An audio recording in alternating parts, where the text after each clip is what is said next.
Rogueport, the hub town and crowning jewel of Paper Mario the Thousand Year Door, wasn't the kind of place you could know by experiencing it like a tourist with a strict itinerary. To count oneself among its denizens, one had to let the town lure them into its various nooks and crannies, where the real stories and surprises lay in wait. Rogueport, 8-year-old me decided, was the kind of place I wanted to hang out in. I even headcanoned Mario his own bachelor's pad in town. When Intelligent Systems released the Remake in 2024, I got another opportunity to visit that beloved childhood spot. Starting from the gallows, head down to the Rogueport harbor.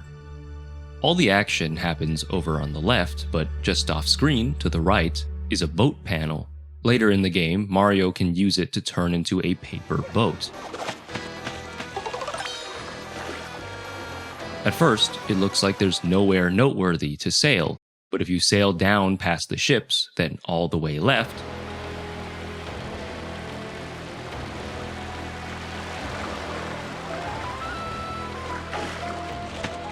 you'll eventually arrive at La Casa di Mario. Smells like home. I got a bed, or I had a bed. I got myself a table, some drinks, storage space, and of course, my own TV. That's every kid's dream. It's a whole lived-in space, maybe too lived in. These assets are bespoke, or at least unique enough that I associate them exclusively with this spot. Almost too much detail for the amount of time the average player spends here. Somehow, the Ninja Turtle summer home became my favorite spot in the entire game, in all of video games for quite some time. I liked it because it was sheltered from the hustle and bustle of Rogueport, this town where things are seemingly always happening. Sailors and adventurers plotting their next journey, secret meetings behind closed doors, mafia love stories, the unspeakable evil bubbling right beneath everyone's feet. No quest ever takes you here. No one ever comes to visit or choose you out for being in their home. The stakes and intrigue and urgency that give every other space color are not present here.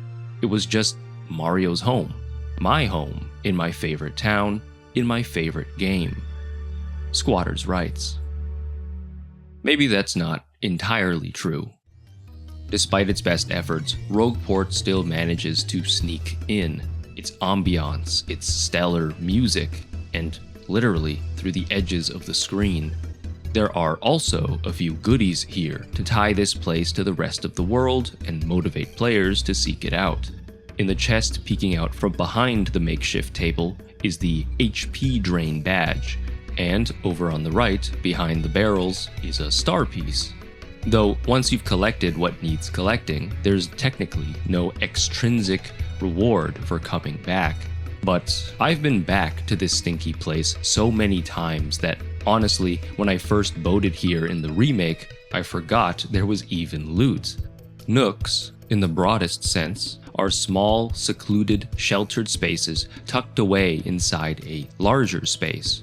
You can think of video games as a kind of virtual nook a player can slip away to, spaces sheltered from the world where one can recover, as the Thousand Year Door was for younger me. But what if you need a break from your break?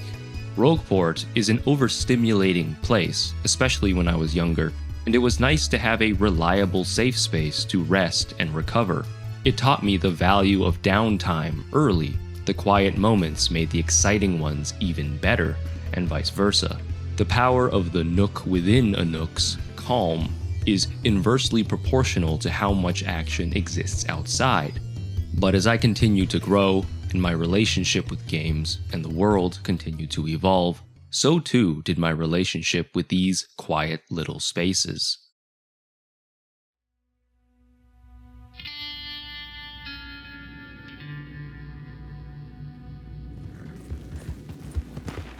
Red Dead Redemption 2 was finally released to the starving masses in 2018. I don't need to remind you what a critical and commercial success the game was. Red Dead fever swept the gaming world. I remember watching legions of rabid fans, their minds taken from them after 3 separate delays, unleashing verbal hellfire upon any review that dared to score it any less than a perfect 10 out of 10. The game wasn't even out yet. What is wrong with people? 8 years later, people are still singing its praises. The immersive experience that is riding through its sprawling open world, the gritty tale of the gruff video game sex icon Arthur Morgan, and of course, the details. Comparing other video games to Red Dead Redemption 2 is basically its own genre of content. So imagine my reaction when my friend sent me his copy of the game because after a few hours in the saddle, he wasn't feeling it. Now, I'll try to imagine your reaction when I tell you I did the exact same thing. That was in 2018. Fast forward to the spring of 2026. I'm more unemployed than I'll ever be in my entire life. Fingers crossed. Perfect time to finally play Red Dead Redemption 2. So, I did. After many hours of riding and shooting, I can say that this game is, in fact, pretty good. The Wild West is a little sparser, quieter than I was led to believe, and I really like that. It's the quiet moments that define the game. My favorite took place in the Grizzlies East region when I first stumbled into The Loft. The Loft is an abandoned outpost with all the amenities an outlaw needs. There's a watchtower, a campsite, multiple stories, a basement, a ton of supplies, and a lot of details to get lost in. It seems well kept, well lived in, so I expected to find people inside. If not a gang of thugs to blast, then a quest giver or a unique interaction. I expected interesting loot. There wasn't. I left the Loft half expecting the main storyline to take me back there, like maybe this was where we'd relocate to after who knows what else goes who knows how wrong. Maybe a side job. That didn't happen either. I thought about how I personally never saw any clips of The Loft over the years, like I did the folks who tricked you into going into their houses, or the house hit by a meteor, or even the witch's cauldron close by. It's not because it's so obscured that no one's ever seen it before. We know it's called The Loft because that's what it's marked on the map as. The game acknowledges The Loft. It's just in a far off and inconvenient location. By comparison, it's way bigger and more intricate than any other spot this secluded, though apparently just not rewarding enough to linger in the mind.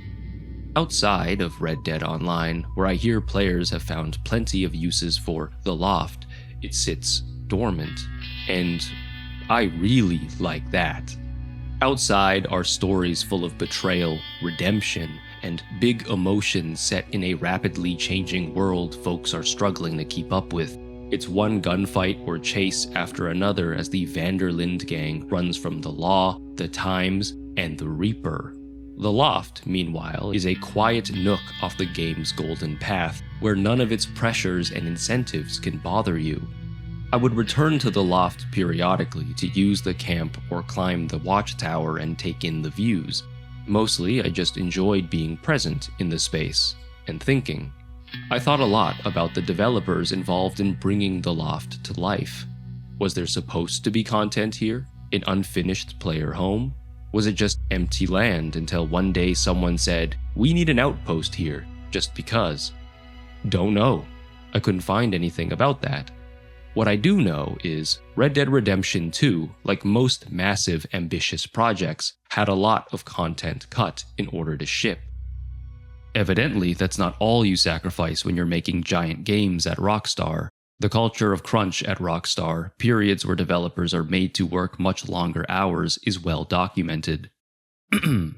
"We were working 100-hour weeks," is what Rockstar co-founder Dan Houser told Vulture in the weeks leading up to the Red Dead Redemption 2 launch, immediately starting an industry-wide firestorm. He later said that he was speaking for himself and several other senior employees, but given that Rockstar is well acquainted with crunch, some quick clarification wasn't going to make the problem go away. Rockstar then relaxed its social media policy so its developers could chime in on the discussion, and they offered differing perspectives, often depending on role in studio. Some developers at Rockstar San Diego and Rockstar North, for example, saw improvements post-GTA 5. Some felt otherwise. Those on the cinematics design and QA teams supposedly crunched the hardest. Now, if you worked in QA at Rockstar Lincoln, you got to enjoy the absolute worst of it, mandatory overtime and all. Many former Rockstar developers also shared negative experiences at the company during the 2000s and early 2010s. A common through line, working at Rockstar meant sacrificing your entire life. The sentiments these developers shared echoed the EA spouse-inspired open letter from the anonymous wives of developers at Rockstar San Diego, which decried the rough working conditions during the development of the first Red Dead Redemption, alleging 12-hour workdays, including weekends, cuts to overtime pay, benefits, and vacation time. The letter also came a year after a class action lawsuit over uncompensated overtime ended with an out-of-court settlement. And of course, with GTA 6 coming out this year, more accusations of mandatory crunch, among other things, from members of the Rockstar Game Workers Union. This is following an ongoing legal battle surrounding alleged union-busting activity, where over 30 employees were terminated for being part of a private Game Workers Union Discord channel. Rockstar claims it was for distributing internal company messages.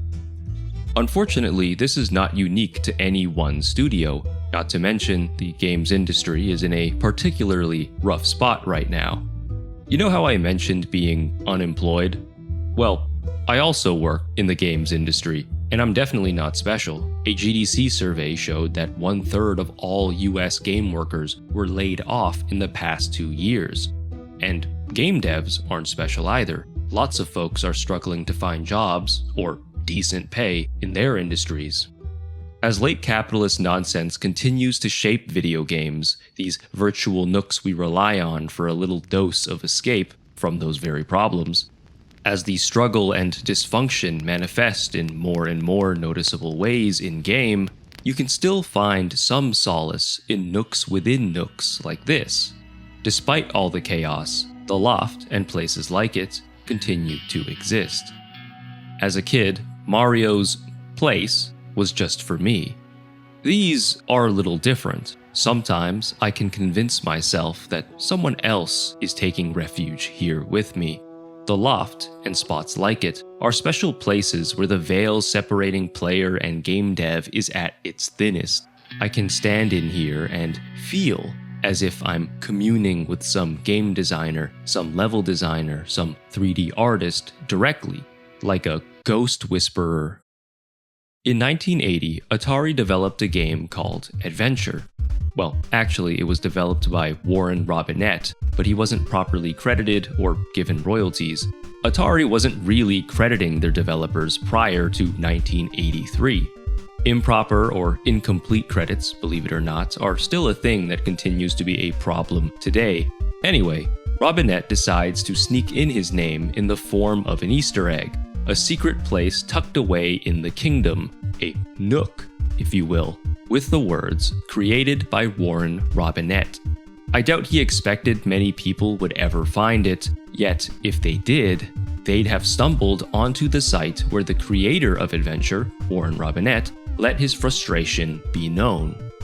A lot of devs did this back in the day. Some of the earliest Easter eggs were acts of defiance against the companies that employed them. Is The Loft also an aggressive, top-secret middle finger to a company? Well, no. Still, when I hang out in its watchtower or make split points by the fire, stories like Robinett's occupy my mind. The same way this nook in Adventure shifts the conversation away from Atari, the entity, and towards Robinett, the human, I don't think about the Loft as a product of Rockstar, the commercial enterprise. I think about some developers who work together to make a thing, leaving behind a piece of them in the process. To me, the Loft isn't a symbol of defiance, the same way Robinett's Easter egg was. It's more like reassurance that artists are still alive, if barely, their signature scribbled somewhere up in the Grizzlies for those who might find it and appreciate it. If the goal is to produce a big product packed with marketable content, hundreds of hours, hundreds of quests, the Loft doesn't exactly fit the bill. It represents this inextinguishable desire to create, to put in the time and effort to express and share something with the world, even though there's nothing in it for them, even though the industry is killing them. It's beautiful, yet tragic. I'm thankful for the Loft. Not because there's rare weapons and a fat stack of American dollars inside, but because it gives me a chance to empathize with the humans who give themselves to these massive projects. The video game is maybe the first, definitely the biggest, art form to have grown up in our modern hellscape. Not only do developers get to experience the life-altering shenanigans of profit-starved corporations, but consumers get to join in on the fun too. Ballooning hardware prices make an expensive hobby even more expensive in a time when plenty of people are already struggling to stay afloat. What about game ownership? Games preservation? What about predatory monetization? Some among us may hear terms like live service and always online and microtransactions and loot boxes and flinch like an abused animal. To those players, the worst offender might just be the gacha game. Speaking of gacha, do you remember this trailer from this year's Summer Games Fest? Maybe this is all a brain dance, a simulation? Wuthering Waves, or wuwa for short, is a free-to-play, open-world gacha game developed by Kuro Games.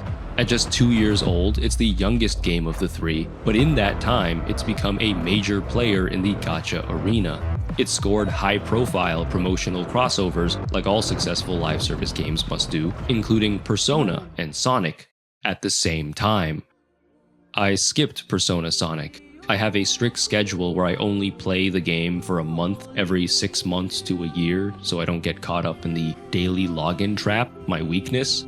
I did re-download the game this past June to see what all the Cyberpunk Edgerunners crossover commotion was about, and also get free stuff. Did I think a Edgerunners epilogue was necessary? No. Did I enjoy it? Sure, I wouldn't keep playing if I didn't. But no matter how much fun you're having, the nature of gacha games guarantees that at the end of every road is, essentially, gambling. Gacha game story content, if I'm to be as cynical as possible, is just marketing, engineered to get you emotionally invested enough in a character to pull out the wallet and pull on their banner. Every other facet of the game is equally interested in motivating the player behaviors that make the lines go up. Retention, active users, revenue. If I may generalize a bit, these games are massive, elaborate corporate ploys hyper-optimized to suck up as much of my time, attention, and money as possible. That's not a virtual Nook. That's a trap, or at least a trap-flavored Nook. So I chose to partake in my favorite open-world pastime, finding the highest spots on the map to be my Nooks within a Nook. Just trying to put as much distance between me and all the nonsense guiding me towards the purchase button. I thought I had a spot, but I guess I exercised a little too much freedom, and the game subsequently punished me by taking it away from me. Luckily, I found something better, and you'll never guess what's up there. Go ahead, think of something. What you're seeing now is a faithful reenactment of my journey up the mysterious pillar, with 99% less HUD and 100% less falling off. When the cables I'd been using got too steep to traverse, I used my magic flying bike to reposition.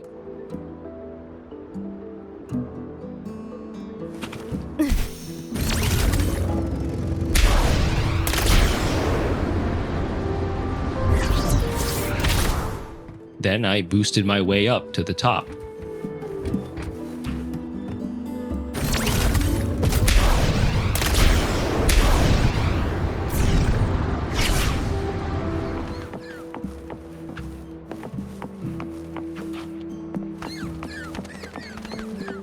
If you guessed a Penguins of Madagascar reference, you get a free pull.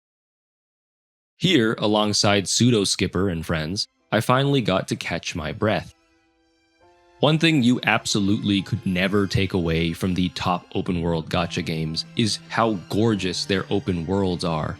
The shapes, the colors, the composition, the screenshot potential is outrageous. Though I will say, a little hard to appreciate with the hands of Big Corpa wrapped around my neck. Of the 3 games, wuwa is the hardest for me to hang out in. Hanging out can only happen once I find respite away from the game's addictive design and reward structures, even as a free-to-play player. It doesn't matter how beautiful the vista, how soothing the tune, when that constant pressure to dump more hours into extracting every bit of free currency I can, to min-max my resources in order to save on time, as well as the unshakable urge to break the seal and start swiping before the timers hit 0, and the characters I want disappear for who knows how long.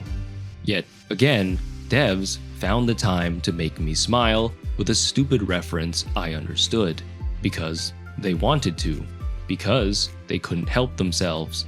It's a genuine, intimate moment of human connection that I seldom find in massive AAA games these days, as companies continue to optimize the life out of their cash cows. I do have to address the elephant in the Nook. These worlds, rich and breathtaking as they are so as a means of keeping players invested in the wuwa ecosystem, so they can spend more time, more money, so the game can take up more real estate in their minds. My new favorite spot, whether intended or not by the developers responsible, and I choose to assume not, indirectly serves that goal. I mean, behind the penguins is a chest with 10 whole asterite, the main currency, or 1/16 of a single pull. You need 80 pulls to guarantee a 50% chance you're going to get the character you're shooting for. Anyway, you can never be truly free.